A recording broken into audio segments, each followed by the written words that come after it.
नमस्कार मु डाक्तर भगीरथ पाढ़ी मनोचिकित्सालय तरफ आज जातीय डाक्तर दिवस अवसर में ओडिशार अगणित भाई भौणी तथा डाक्तर बंधु मानक मोर हृदय गभीरतम प्रदेश अभिनंदन और शुभेच्छा जनाऊँ। आज दिवस तात्पर्य आम पड़ोशी राज्यर मुख्यमंत्री विशिष्ट चिकित्सक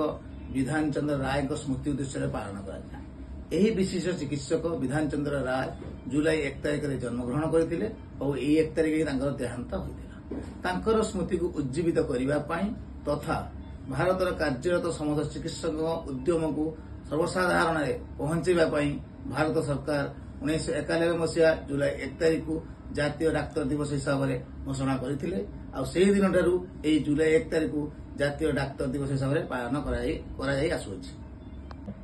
आसंतु आज पवित्र दिन में आम समस्ते एकत्रित होगा आम पाखक आसुवा रोगी मान मन को बुझा मनर कथा को जानी सठिक चिकित्सा प्रदान कर एक सुस्थ समाज गठन दिगरे सहायक रहुछि। नमस्कार।